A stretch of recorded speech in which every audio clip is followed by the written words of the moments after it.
Do you hear any questions this morning? So from Carl's message, here's the key. Are you willing to give up the fuss?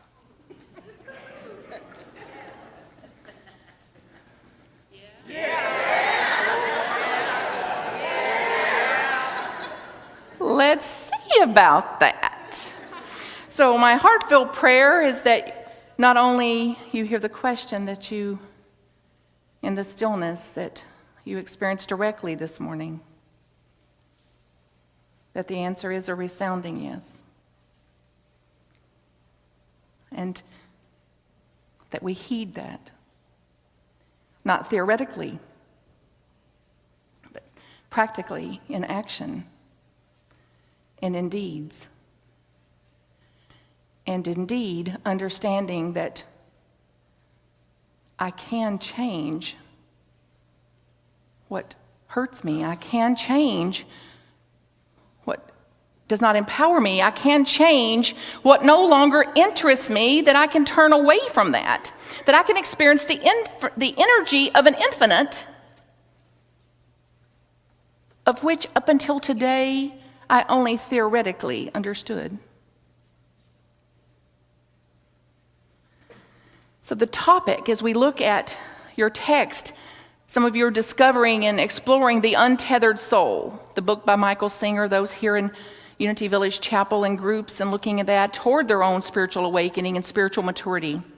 So from the chapters relevant to this week in the series of this, chapters 5, 6, and 7,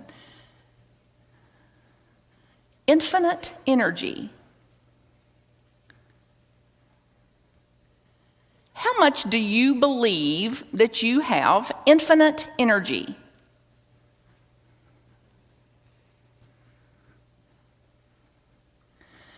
And what blocks you, what blocks me, what blocks us as a humanity from experiencing, from realizing it, and then from living it out? So what are some things that blocks you? I made a list, a personal inventory list I'll share with you that blocks me. Maybe one or two of you can relate.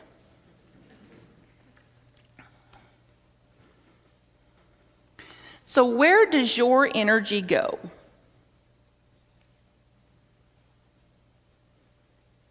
Thinking? Creating stories around the thinking? Making up stuff?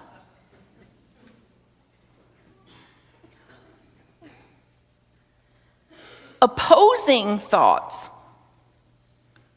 at war with thoughts,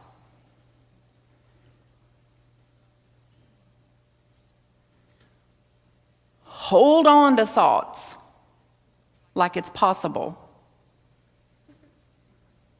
let go of thoughts like it's possible. If we could let go of thoughts, wouldn't we have done that already? I would have. Recalling thoughts. Wishing I could recall a thought. Some of you can relate, I see. Wishing I couldn't recall a thought.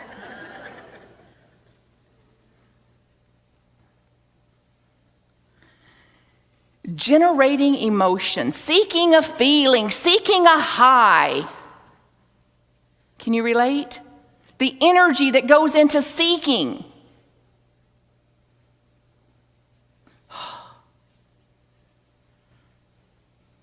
And then suppressing emotions. Depressing emotions. Denying emotion.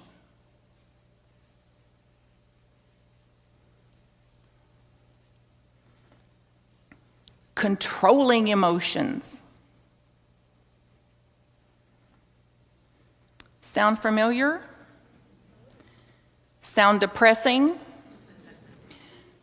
Yes, no wonder. So instead, what are our options? So if there's an infinite energy, if I am one with that, if what we sing and say and pray, there's one power and one presence in all the universe and in my life, and that through my realization of that, through prayer meditation, my absolute application of that the word becomes the deed, the word becomes the action, what are our options?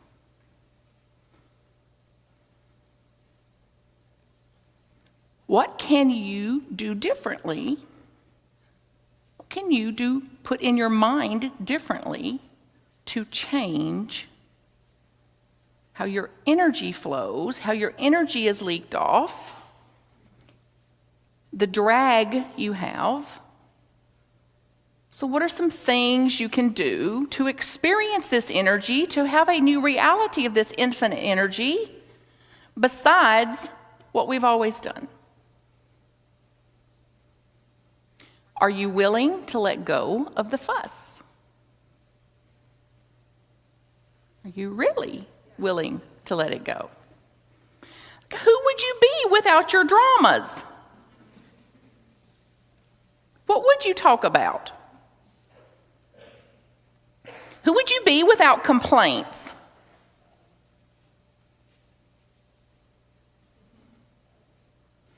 Who would you be if you didn't have issues? Get a sense of that. Just touch in. Like, what happens in you when you believe the thought, I have issues? What happens to your energy? Say it out loud. True confessions. What happens to infinite energy when I believe one thought that I have issues? Depleted, drained, despair, give up, resignation, hopelessness. That's the power of one little bitty, unquestioned thought. That's the power of one little 5-letter word, issue. How many letters are in that? That we put here. That's the consequence of that. So what happens then to your energy when you call what happens in reality a problem? So imagine you go out to go home today and there's a flat tire on your car, and you look upon the flat tire and call it a problem, call it awful, call it anything besides what it is, a flat tire. What happens to your energy? What happens to your connection to infinite energy? The minute you name it a problem, name it awful, what happens to your energy?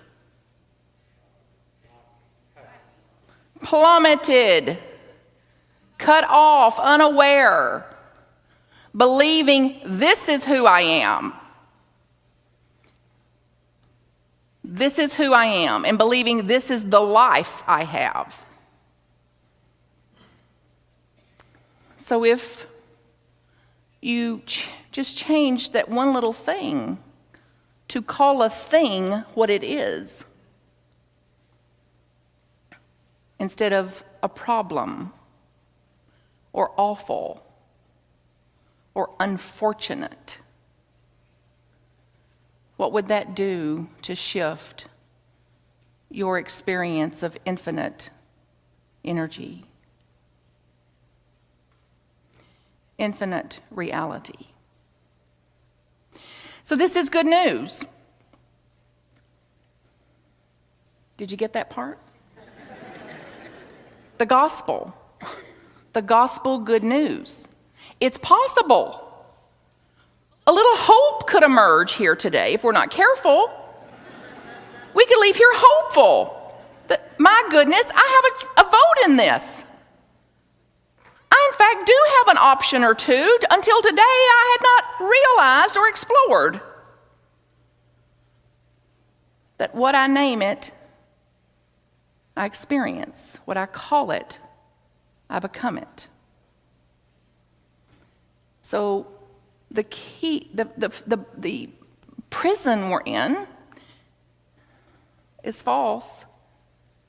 The prison we're in is a prison of the mind, and the door's wide open. The door's wide open. So what will it take for you to walk through? And see, if you leave here today free of your dramas and issues and complaints, the people you know and live with will think you're on a new medication.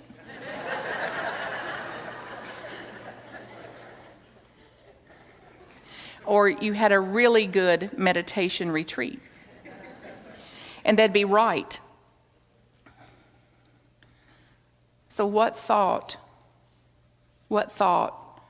would bind us to that old, painful, archaic way of being? What thought left unquestioned would bind you, would stick you into realizing this much energy instead of this much energy? And are you willing to do it? You know, it's the question. I'm called a lot of names out in the field. Some I can't repeat here. I'm called a mentor. I'm also called a tormentor. So if you have not been challenged by this message today, I have not done my job. So this work, our spiritual awakening, our spiritual maturity includes and empowers and invites and insists that we be challenged. That we be challenged to create a world that works for everybody, to create a world that is not that old world, is going to require us to drop some of that baggage and to begin to live this out. Not just theoretically, but in practice and in action. And then to do so gently so that, like, we never forget our own humanity and that we're hardwired for this and that we've been doing it a really long time. Our belief systems, our BS was formed a long, long time ago. Our belief systems, our BS, a long, long time ago, even before there, and that we're still under the Kool-Aid of that. We're under the effects of that. So there will be challenge to it. There'll be plenty of opportunities for us to apply it, even before you leave here. Somebody will cross you.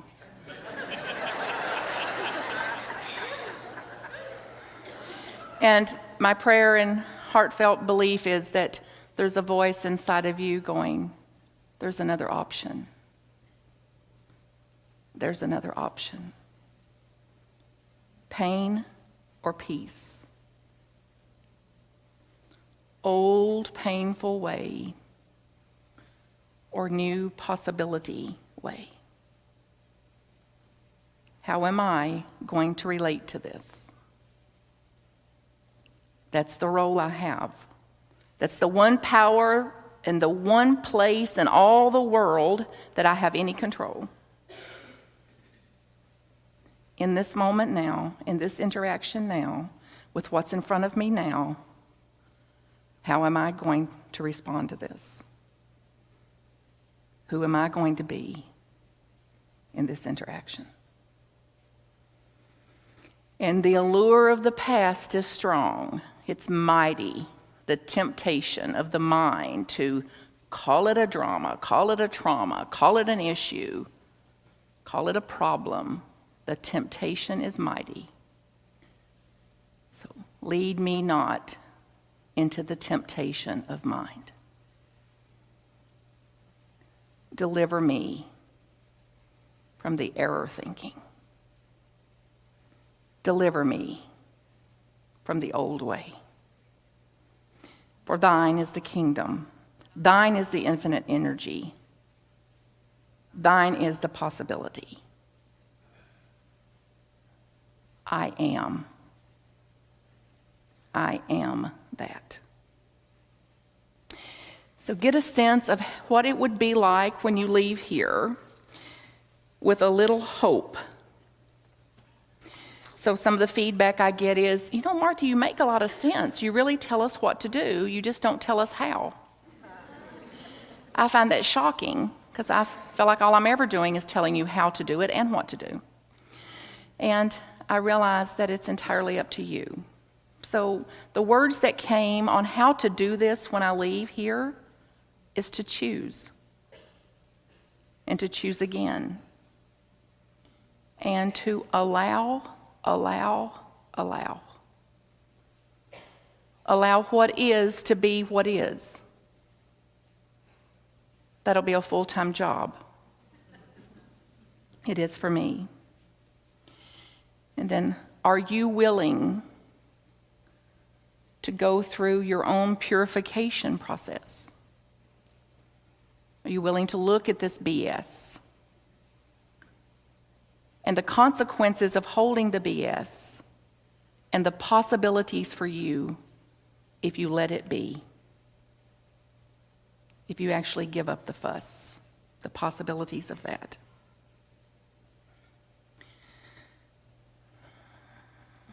The word I chose was transcendence, or the word that chose me. That's what came to me through the stillness. Who would I be if I was not operating in the BS? Transcendence. The willingness to allow and practice realizing that the center of consciousness, the center of the universe, the center of infinite energy and spirit is always stronger than the images and the temptations and the impressions and the past that are pulling me toward it. The realization that the center of consciousness, God as reality, infinite spirit, infinite energy is always present and always stronger than the temptations, the images, and the impressions that pull me back to the old way of being. So get a sense of it for yourself. You might close your eyes if it helps you to see and to experience energy. And imagine who you would be in exactly the same situations you're in. So the situations are not different. In exactly the same situations you're in right here, right now, currently. Who you would be in those situations.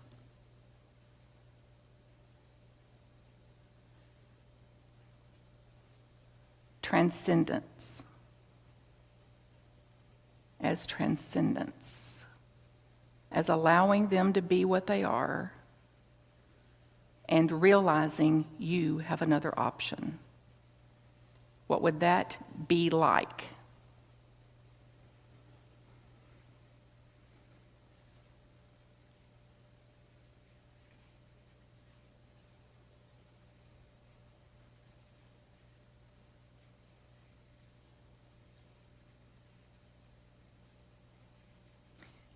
How would you relate to others differently if you stop calling them a problem?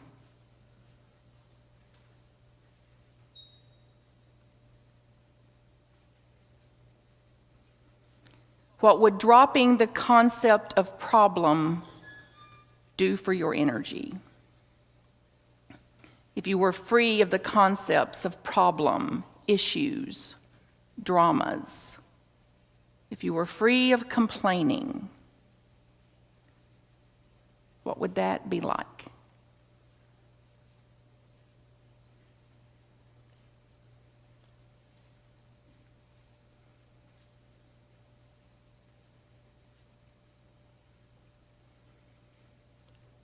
what would it be like to experience infinite energy?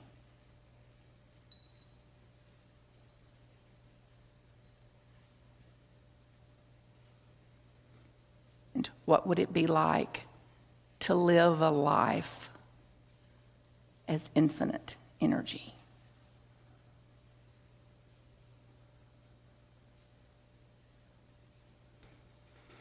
So open your eyes when you can and look to anybody sitting beside you and tell them, I'm really glad you're here today.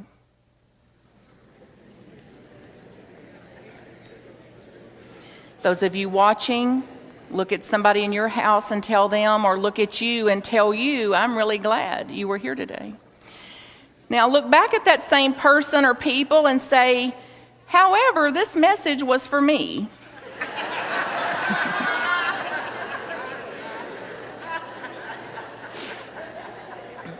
You might lay a hand on their knee or on their shoulder or on their head and say, heal. Let's have a healing in the house. And then lay the same hand you used on your own head, on your own mind, on your own being, and say, heal.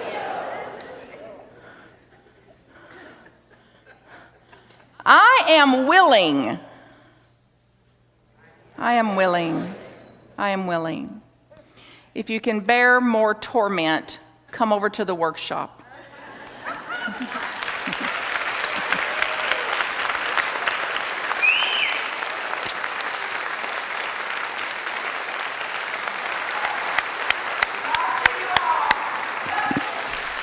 Martha Creek.